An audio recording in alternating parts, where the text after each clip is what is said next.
Sometimes the most dangerous people are the ones you never see coming. They're not the ones flexing muscles or bragging about their skills. They're the quiet ones who serve your food with a smile, who know everyone's name, who seem to blend into the background like wallpaper.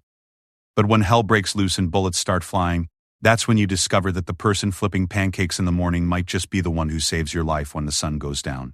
This is the story of Marcus "Cookie" Rodriguez, a man whose greatest weapon wasn't the rifle he once carried, but the secret he kept buried deeper than any foxhole. For 3 years, he convinced an entire military base that he was nothing more than their friendly neighborhood cook. But some secrets have a way of surfacing when lives hang in the balance, and some instincts never truly fade away, no matter how hard you try to bury them under flour and good intentions. The alarm clock screamed at 4:30 a.m., but Marcus Rodriguez was already awake. He had been staring at the ceiling for the past 20 minutes, watching shadows dance across the concrete walls of his small quarters. Old habits die hard, and despite 3 years of civilian contractor work at Forward Operating Base Phoenix, his body still operated on the internal clock of someone who had spent the better part of a decade expecting trouble to come knocking at any moment. Marcus rolled out of his narrow cot with practiced silence, his feet finding his worn boots without looking at 42.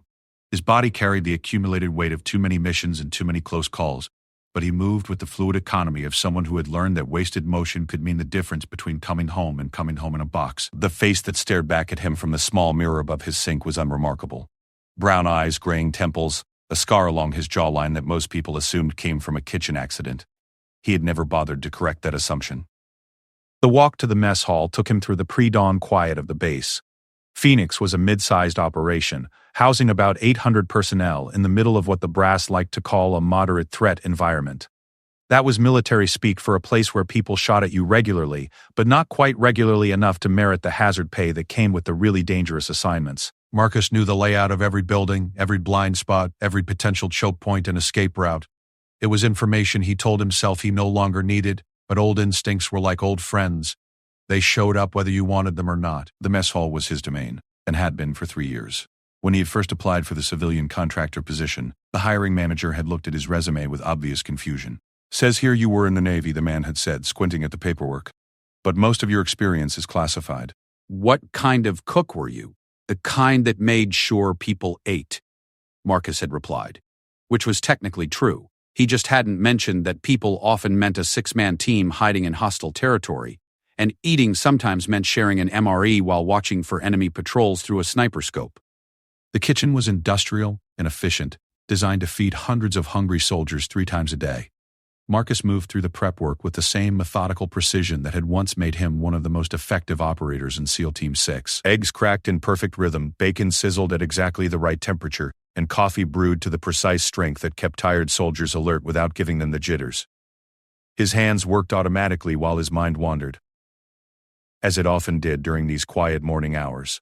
He thought about Sarah, his ex-wife, who had finally given up trying to understand why he would wake up screaming from dreams he couldn't explain. He thought about Tommy, his son who was now 15 and lived with his mother in San Diego. They video called once a week. Awkward conversations where Tommy talked about school, and Marcus pretended that flipping burgers for soldiers was a career choice rather than a desperate attempt to find some kind of normal life. The first soldiers began trickling in around 6 a.m., and Marcus slipped seamlessly into the role he had perfected over the past 3 years. "Morning, Sergeant Wilson," he called out to a thick-set infantryman who always ordered the same thing. "Extra bacon today?" "You know it, Cookie," Wilson replied, using the nickname that had stuck from Marcus's first week on the job. "My mama always said breakfast is the most important meal of the day." "Smart woman," Marcus said, loading Wilson's plate with enough protein to fuel a small tank. "Tell her Cookie says hi when you call home." This was the rhythm of his days. Serve the food, exchange small talk, and blend into the background of military life without actually being part of it. The soldiers liked him because he remembered their preferences and never skimped on portions. The officers tolerated him because he kept the mess hall running smoothly and never caused problems. Everyone assumed they knew Marcus Rodriguez. Friendly guy, decent cook, probably ex-Navy like a lot of the civilian contractors, but nothing too exciting. Lieutenant Jennifer Hayes was one of the few people on base who seemed genuinely curious about his background. She was an intelligence officer, 28 years old, with sharp green eyes that missed very little. She had arrived at Phoenix 6 months ago and had developed a habit of lingering after breakfast, asking questions that were just a little too specific to be casual conversation. "You know, Cookie," she said on this particular Tuesday morning, leaning against the serving counter while Marcus cleaned the grill. "I was looking at some old personnel files the other day. Amazing how many Navy vets end up working in mess halls." "Makes sense," Marcus replied without looking up. "We know how to follow orders and work in tight spaces." "True," Hayes said, her tone light but her eyes watchful. "Though most Navy cooks I've met can't field strip an M4 in under 30 seconds. Marcus's hands paused for just a fraction of a second before continuing their work. Last week, a new recruit had been struggling with his rifle during cleaning, and Marcus had stepped in to help without thinking. Muscle memory had taken over, and he had disassembled and reassembled the weapon with the kind of speed that came from doing it thousands of times under pressure. "YouTube is a wonderful thing," Marcus said, meeting her gaze with a smile that didn't reach his eyes. "Amazing what you can learn on the internet these days." Hayes studied him for a long moment, then smiled back. "Indeed it is. See you tomorrow, Cookie." After she left, Marcus allowed himself a moment of concern. Hayes was smart, and smart people asked inconvenient questions. In his previous life, inconvenient questions usually led to inconvenient situations, and inconvenient situations had a way of getting people killed. But that was the old life, he reminded himself. The life he had walked away from after one mission too many had left him staring at the ceiling in a hospital bed, wondering if the price of being America's invisible sword was worth what it had cost him. The morning rush continued, a steady stream of soldiers looking for fuel before another day of training, patrols, and the general boredom that came with military life in a combat zone. Marcus served them all with the same easy smile, the same casual banter, playing his role as perfectly as he had once played the role of a fisherman in Somalia or a businessman in Afghanistan. The difference was that back then the acting was meant to keep him alive long enough to complete the mission. Now it was meant to keep him alive long enough to forget who he used to be. Around 10 a.m., when the breakfast crowd had thinned and the lunch prep was well underway, Corporal Danny Chen wandered into the kitchen. Chen was barely 22, a communications specialist who had been at Phoenix for 8 months. He was one of those soldiers who seemed too young and too eager for the realities of military life. The kind of kid who still believed that right and wrong were clearly defined categories. "Hey, Cookie," Chen said, plopping down on a folding chair near the prep station. "You got a minute?" Marcus looked up from the potatoes he was dicing for lunch. "What's on your mind, kid?" "It's my girlfriend back home," Chen said, launching into a familiar story about long-distance relationships and the challenges of maintaining them while deployed. Marcus listened with practiced patience, offering the kind of generic advice that civilian contractors were expected to give. Stay in touch. Be patient. Remember why you're here. But while he listened, part of his mind was cataloging details that had nothing to do with Chen's relationship troubles. The corporal was fidgeting more than usual, his eyes darting toward the kitchen entrance every few seconds. There were stress lines around his eyes that hadn't been there the week before, and his usually immaculate uniform looked slept in. "Danny," Marcus said gently, interrupting a rambling story about missed phone calls, "when's the last time you got some real sleep?" "There's been some weird chatter on the comms, and Lieutenant Morrison has us pulling double shifts monitoring the frequencies." "What kind of weird chatter?" "Nothing specific," Chen said quickly, then seemed to realize he might have said too much. "I mean, you know how it is. Lots of radio traffic, but most of it's just local stuff. Farmers complaining about their crops, tribal leaders arguing about water rights, that kind of thing." Marcus nodded as if he accepted the explanation, but his instincts were suddenly wide awake. In his experience, soldiers didn't pull double shifts monitoring routine radio traffic, and they certainly didn't lose sleep over farmers and water rights. Chen was lying, or at least not telling the whole truth, and that meant something was happening that the civilian contractors weren't being told about. The rest of the morning passed uneventfully, but Marcus found himself paying closer attention to the subtle rhythms of base life. There were small signs that most people would miss. A few extra guards on the perimeter, vehicles parked in slightly different positions, officers having hushed conversations that stopped when anyone got too close. To an outsider, Phoenix looked like it always did. To someone with Marcus's background, it looked like a base preparing for something. Lunch service was busier than usual, with several patrols returning earlier than scheduled. The soldiers seemed more subdued than normal, talking in low voices and glancing frequently at their officers. Marcus served them without comment, but he made mental notes of who was there and who wasn't, which units had returned and which were still out. Captain Rodriguez, no relation, despite the shared last name, approached the serving line around 1 p.m. He was the base commander, a career officer in his early 50s, who ran Phoenix with the kind of steady competence that kept people alive in dangerous places. Marcus had always respected him. even though their interactions were limited to official business and the occasional casual conversation. "Afternoon, Cookie," Rodriguez said, accepting a plate of the day's special. "How's the food supply holding up?" It was a strange question. Food supply was hardly something the base commander normally worried about, especially since deliveries were regular and well-stocked. Marcus kept his expression neutral as he answered. "We're good for at least 2 weeks, sir." "Were you expecting some kind of delay in the next shipment?" Rodriguez paused, seeming to weigh his words carefully. "Just planning ahead," he said finally. "Always good to know where we stand on supplies." After the captain left, Marcus found himself thinking about the conversation. Planning ahead for what? Supply disruptions usually happen for predictable reasons: bad weather, mechanical problems with transport vehicles, administrative delays. None of those required advanced planning from the base commander. The afternoon dragged on with an undercurrent of tension that Marcus recognized all too well. It was the feeling that came before something big happened, the subtle shift in atmosphere that experienced soldiers developed a sixth sense for. He had felt it in the mountains of Afghanistan before a Taliban offensive, in the streets of Iraq before a coordinated attack, in a dozen other places where violence was about to erupt from an apparently calm situation.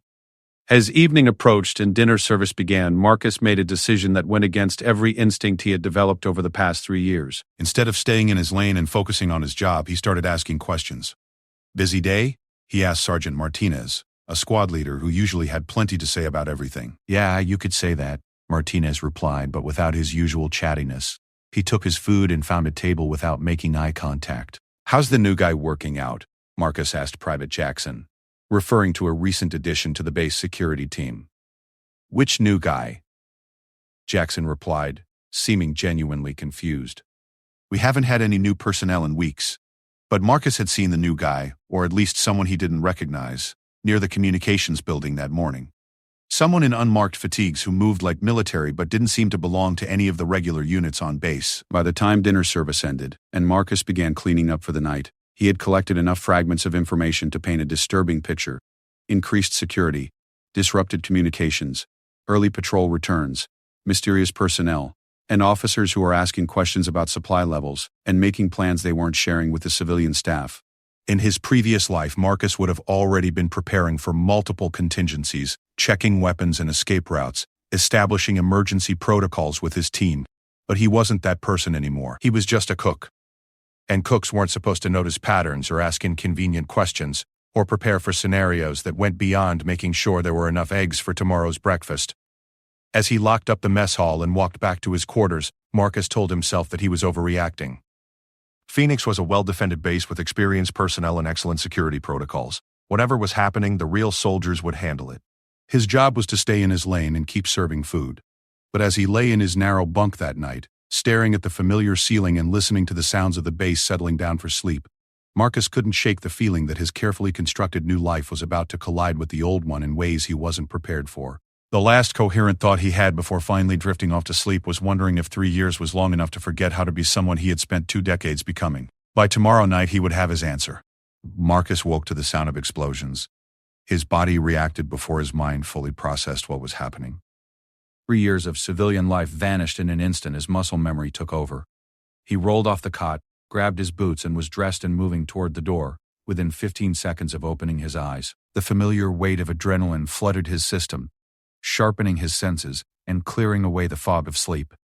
The first blast had come from the direction of the main gate. The second, arriving just as Marcus stepped outside his quarters, hit somewhere near the vehicle depot. Classic coordinated attack pattern, multiple simultaneous strikes designed to create maximum confusion and disable the base's ability to respond effectively. Marcus had seen it before, had planned attacks like it himself during his years with the teams. The base was in chaos. Soldiers were running in all directions, some toward their assigned emergency positions, others simply running away from the sounds of destruction. Emergency lighting cast everything in a hellish red glow, and smoke was beginning to drift across the compound from burning vehicles and buildings. In the distance, Marcus could hear the distinctive chatter of automatic weapons fire and the deeper boom of rocket-propelled grenades. "This way!" someone shouted nearby. "Assembly point is by the communications building." Marcus started to follow the crowd, then stopped. In his previous life, following the crowd was often the fastest way to get killed. Attackers planned for predictable responses, for people doing exactly what they were trained to do. The communications building would be heavily defended, but it would also be a primary target. Anyone heading there was walking into exactly the kind of kill zone that smart tacticians prepared for. Instead, Marcus turned and headed toward the mess hall. Not because he was running away, though part of him recognized that would be the sensible choice for a civilian contractor, but because the kitchen was where he kept his real emergency supplies.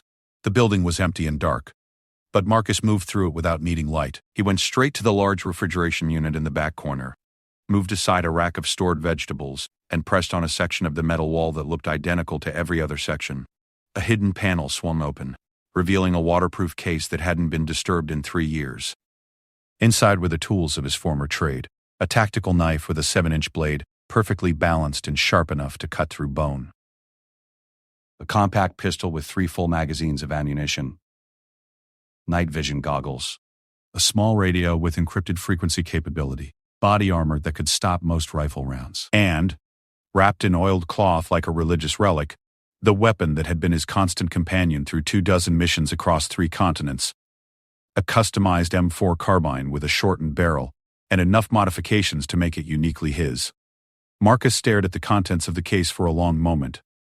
3 years ago, he had sworn he would never touch these things again. He had walked away from that life after a mission in Syria had gone sideways, leaving 3 teammates dead, and Marcus himself in a hospital bed with 2 broken ribs and a concussion that had kept him seeing double for weeks. The official report had called it a successful operation. Marcus had called it the final proof that he wasn't built for a normal life, but that he was no longer built for an abnormal one either. Another explosion shook the building closer this time. Marcus could hear the sharp crack of rifle fire getting nearer, along with shouted commands in what sounded like Pashto. The attackers were moving systematically through the base, and they were good at it. This wasn't a random assault by local insurgents looking to make a statement. This was a professional operation carried out by people who knew what they were doing. Marcus made his choice. He pulled on the body armor, checked the pistol, and slung the rifle across his back. The night vision goggles went over his head but stayed flipped up for now. The emergency lighting was still providing enough illumination to see by. He pocketed the radio and extra ammunition, then closed the case and pushed the panel back into place. When he stepped outside again, the base looked like a war zone, which, Marcus reflected, it now was. Several buildings were on fire, including what looked like the motor pool and at least one of the barracks. Bodies were scattered across the main thoroughfare, some moving, some not. The shooting had intensified, coming from multiple directions now as the attackers moved deeper into the compound. Marcus activated the radio and cycled through the emergency frequencies. Most of them were either silent or filled with panic chatter that wasn't particularly useful. On the command frequency, he could hear Captain Rodriguez trying to coordinate a defense, but it sounded like the communication network was being jammed or disrupted. All units, fall back to secondary positions, Rodriguez was saying, his voice strained but professional. I repeat, fall back to secondary positions. Do not attempt to hold the primary perimeter. Marcus knew what that meant. The attackers had breached the outer defenses and were now inside the wire. The base's personnel would be falling back to predetermined strongpoints where they could make a stand while waiting for reinforcement or extraction. It was a sound strategy, assuming the attackers played by conventional rules. But as Marcus moved carefully through the shadows toward the sound of heaviest fighting, he began to suspect that these particular attackers had a different playbook in mind.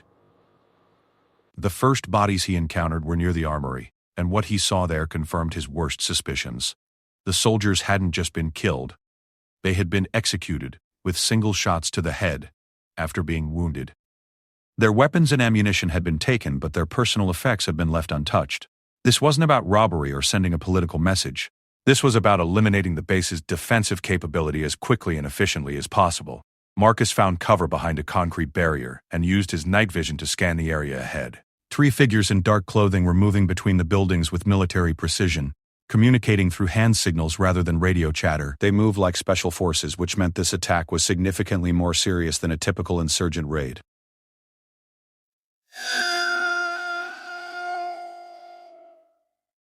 One of the figures paused directly in front of Marcus's position, no more than 20 feet away.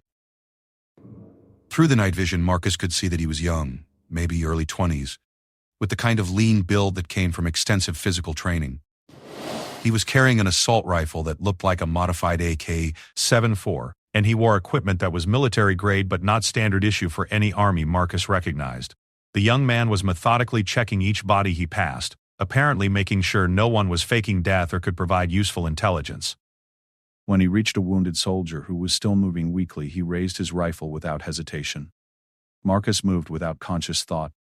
3 years of civilian life hadn't erased the instincts that had kept him alive through more firefights than he cared to remember. He came up behind the attacker in perfect silence, clamped one hand over the man's mouth, and drove his tactical knife between the third and fourth ribs on the left side. The blade found the heart on the first try, and the attacker dropped without making a sound. Marcus dragged the body into the shadows and quickly searched it. No identification, but the equipment was definitely professional grade. The radio was set to a frequency he didn't recognize, and the rifle was loaded with armor-piercing rounds, the kind of ammunition you used when you expected to face heavily defended positions. He checked on the wounded soldier, a young private whose name tag read Morrison. The kid was conscious but badly hurt, with what looked like a gut shot that was bleeding heavily. "Cookie?" Morrison whispered, his eyes wide with shock. "What are you doing here? You're supposed to be at the safe point." Change of plans, Marcus said, applying pressure to the wound with a field dressing from the dead attacker's kit. "How many of them did you see?" "I don't know, maybe 8 or 10. They came out of nowhere, man. Just started shooting." Morrison's voice was getting weaker, and Marcus could see he was going into shock. "Listen to me, Morrison. You need to stay conscious, okay?" Help is coming. Marcus hoped that was true, though he had no evidence to support it. "Did you see which direction they went?" "Toward the command building," Morrison managed. "They were asking questions about someone. Kept saying a name, but I couldn't understand it." Marcus felt a chill that had nothing to do with the cool night air. If the attackers were looking for a specific person, that changed everything. This wasn't a general assault on the base. It was a targeted extraction or elimination mission. Someone on Phoenix had been marked, and these professionals had come to collect them. He made Morrison as comfortable as possible, then moved deeper into the base. The command building was in the center of the compound, surrounded by other administrative structures and normally one of the most heavily defended positions. If that's where the attackers were headed, it meant they either had specific intelligence about the base's layout and defenses, or they were confident enough in their abilities to take on Phoenix's best defended position directly. As Marcus approached the administrative sector, the sounds of battle grew louder and more intense. He could hear the distinctive boom of M203 grenade launchers mixing with the chatter of multiple assault rifles. Someone was putting up serious resistance, which meant at least some of the base's defenders had managed to organize an effective response. He found Lieutenant Hayes crouched behind an overturned vehicle about 50 meters from the command building, returning fire at muzzle flashes visible in the windows of a nearby structure. She had a rifle in her hands and was shooting with the kind of controlled precision that suggested serious training, but she was clearly outnumbered and running low on ammunition. "Hayes!" Marcus called out, staying low as he moved to her position. "What's the situation?" She spun toward him, rifle raised, then lowered it when she recognized his face. "Cookie? What the hell are you doing here? And where did you get that gear?" There wasn't time to explain his complicated relationship with the truth. "How many attackers are left?" "I count at least 6, maybe more. They've got Captain Rodriguez pinned down in the command bunker, and they're systematically eliminating anyone who tries to help him." Hayes paused to fire 3 quick shots at a figure who had briefly exposed himself in a second-story window. "They're not just trying to take the base, Cookie. They're looking for someone specific." Who? "I don't know. But they keep asking about the cook. They seem to think there's someone here who isn't what they appear to be." Marcus felt the world shift slightly around him. 3 years of carefully constructed anonymity. 3 years of being just another face in the crowd. And somehow his past had found him anyway. The attackers weren't here for the base or its strategic value. They were here for him. "Hayes," he said quietly, "I need you to listen to me very carefully." "In about 30 seconds, things are going to get very loud and very confusing. When they do, I want you to work your way back to the mess hall and wait for an all-clear signal on the emergency frequency." "What are you talking about?" "Cookie, you're a civilian contractor. You should be at the safe point with the other non-combatants." Marcus looked at her for a moment, recognizing the exact instant when 3 years of lies were about to catch up with him. "Lieutenant, my name is Marcus Rodriguez, and I spent 12 years as an operator with SEAL Team 6. I've been hiding on this base for 3 years trying to convince myself that I could be someone else. Tonight, that stops." Hayes stared at him in shock, but before she could respond, Marcus was already moving. He flipped down his night vision goggles, checked his rifle one final time, and disappeared into the shadows between the buildings. Marcus Rodriguez, the cook, was gone. The man who emerged from the darkness was someone Hayes had never met. a ghost with 47 confirmed kills and a reputation that had made him a legend among America's most elite warriors. The hunt was about to become a battle, and for the first time in 3 years, Marcus was exactly where he belonged. The transformation was complete within seconds of Marcus disappearing into the shadows. 3 years of suppressed instincts flooded back with crystal clarity, as if he had never stopped being the weapon the Navy had spent 2 decades forging. His breathing became deeper and more controlled. His movements took on the predatory fluidity of someone who had learned to kill in silence, and his mind shifted into the tactical calculations that had once been as natural as breathing. Through the night vision, the base became a 3-dimensional battlefield where every shadow offered concealment, every structure provided cover or created a killing field, and every sound carried tactical intelligence.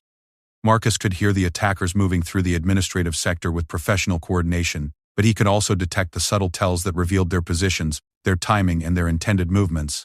They were good, but they had made one critical mistake. They had assumed their target would behave like a civilian contractor, someone who would either flee to safety or hide until the professionals sorted things out. Instead, they now faced an adversary who knew this terrain better than they did, who had spent 3 years unconsciously mapping every tactical advantage the base offered, and who possessed skills that had been honed by some of the most dangerous missions in recent military history. Marcus approached the administrative sector from an angle the attackers wouldn't expect, using a route that took him through the base laundry facility and around behind the communications building. The detour added precious minutes to his approach, but it also allowed him to come at them from their blind side while avoiding the kill zones they had undoubtedly established to control the more obvious approaches. The first attacker never saw him coming. The man was positioned in a second-story window of the supply building, providing overwatch for his teammates who were advancing on the command bunker. He was focused on his sector of fire, occasionally speaking in whispered Pashto into a throat microphone.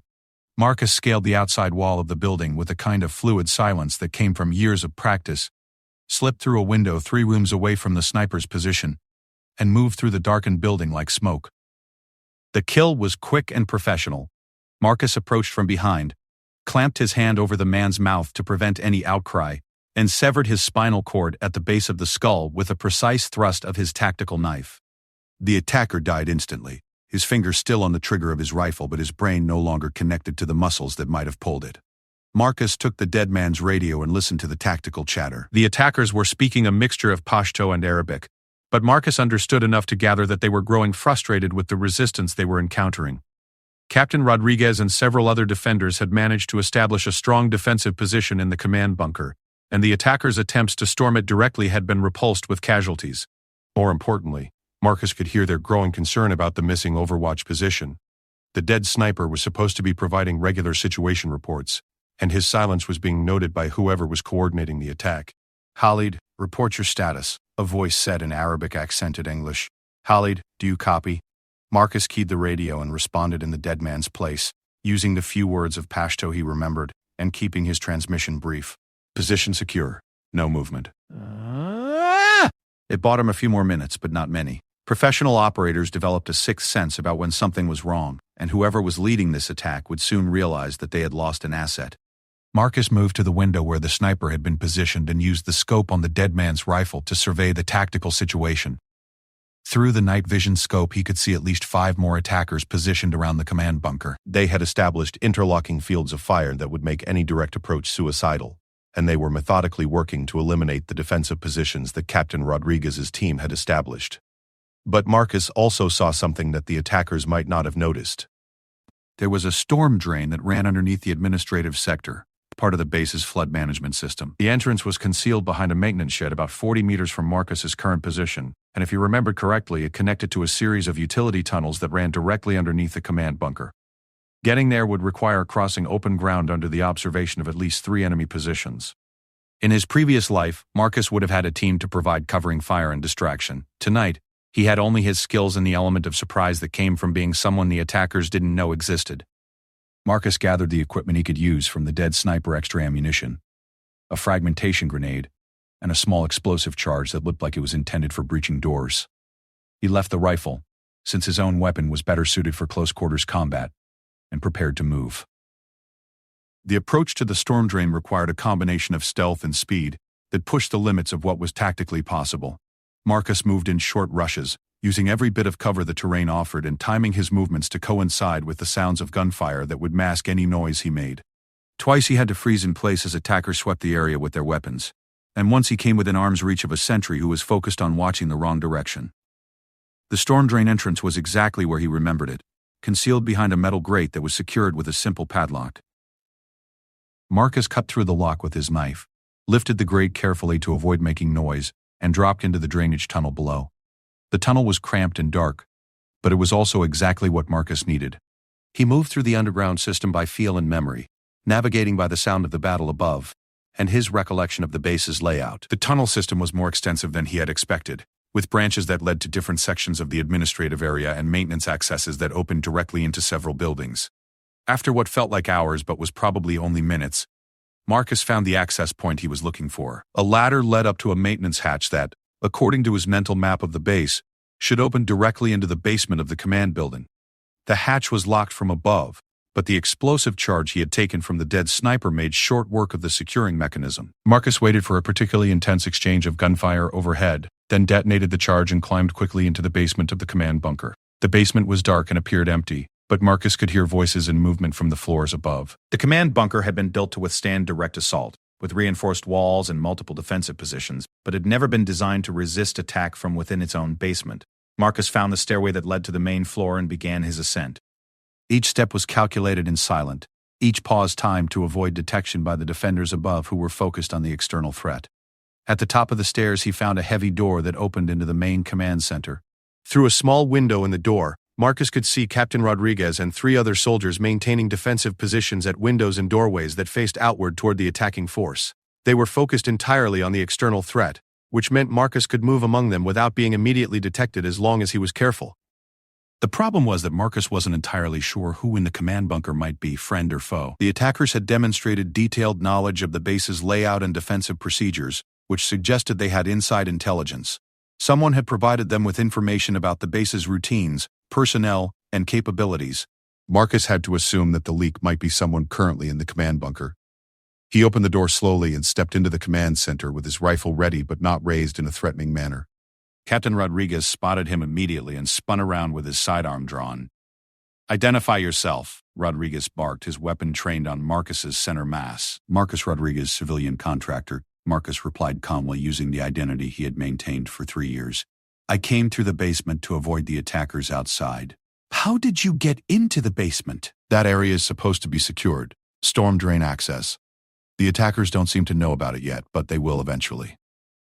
Rodriguez studied him for a long moment, clearly processing the fact that a mess hall cook had somehow managed to navigate through a combat zone, infiltrate a secured building, and appear in his command center armed and equipped like a professional soldier. "Cookie," Rodriguez said slowly, "I think you and I need to have a conversation about your background." Before Marcus could respond, Lieutenant Hayes' voice crackled over the radio. "Command, this is Hayes. I'm seeing movement in the mess hall area. Looks like they're setting up some kind of heavy weapon." Marcus felt a chill of recognition. If the attackers were positioning heavy weapons, it meant they were preparing to breach the command bunker by force rather than attempting to storm it with small arms. The walls might be reinforced, but they wouldn't withstand concentrated fire from a heavy machine gun or recoilless rifle. "Captain," Marcus said urgently, "we need to evacuate this position immediately. If they're bringing up heavy weapons, this bunker becomes a death trap. We can't abandon the command center," Rodriguez replied. "This is our strongest defensive position, and we're coordinating the entire base defense from here. Sir, with respect, the base defense has already failed. The attackers control most of the compound.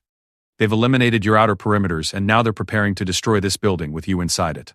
The only tactical option left is to break contact and establish a new defensive position elsewhere." Rodriguez stared at him with growing suspicion. "You seem to know a lot about tactics for a cook." Before Marcus could answer, the building shook with the impact of a heavy caliber round. Dust rained from the ceiling, and several pieces of communication equipment sparked and went dark. Through the windows they could see muzzle flashes from what looked like a mounted heavy machine gun that had been positioned in the mess hall area. "That's a 50 cal, Marcus said grimly. "This building won't withstand more than a few minutes of sustained fire from that position." Another round struck the building, this time punching completely through the reinforced wall and embedding itself in the opposite wall with a sound like thunder. One of the soldiers screamed as concrete fragments opened a gash across his forehead. Captain Rodriguez looked around his command center, at the equipment that was already failing, and the walls that were beginning to crack under the assault, and made the decision that would save their lives.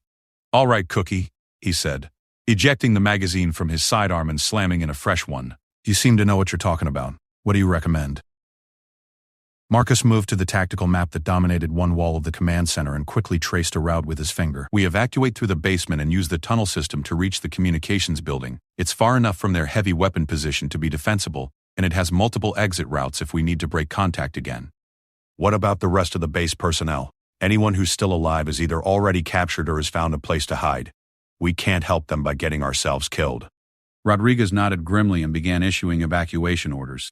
Within minutes, the small group of survivors was moving through the basement and into the tunnel system that Marcus had used to infiltrate the building. As they moved through the cramped underground passages, Rodriguez finally asked the question that Marcus had been expecting. So who are you really, Cookie? Because mess hall cooks don't usually know about storm drain infiltration routes or have opinions about heavy weapons tactics. Marcus was quiet for a moment, listening to the sounds of battle growing more distant above them. When he finally spoke, his voice carried the weight of secrets that had been kept too long. My name is Marcus Rodriguez, and I spent 12 years with SEAL Team 6 before I became a civilian contractor. I came to Phoenix because I was trying to convince myself that I could be someone else, someone normal. Tonight I discovered that some things about a person never really change. The revelation hung in the air of the tunnel like smoke from a gunshot. Rodriguez absorbed the information without visible reaction, but Marcus could see the captain's mind working through the implications. Why didn't you tell us who you were? Because I didn't want to be that person anymore. I wanted to flip pancakes and serve coffee and pretend that I had never learned how to kill people in 37 different ways.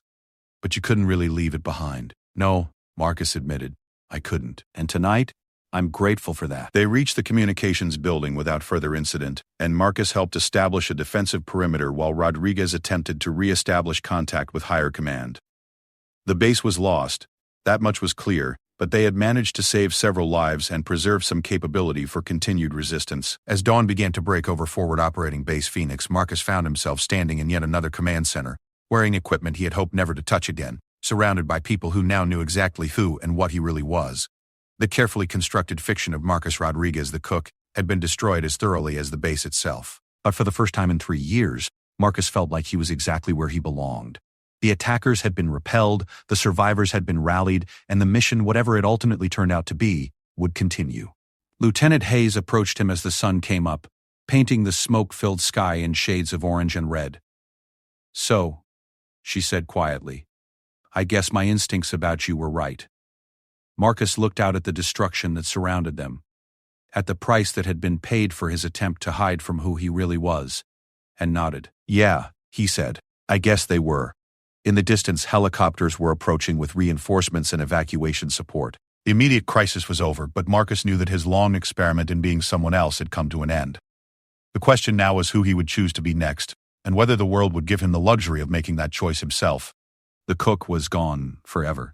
What remained was a warrior who had tried to hang up his weapons and discovered that some battles find you whether you're looking for them or not. As the helicopters touched down and the real soldiers began the work of securing what was left of Phoenix, Marcus reflected that sometimes the most dangerous person in any room is the one nobody notices until it's too late.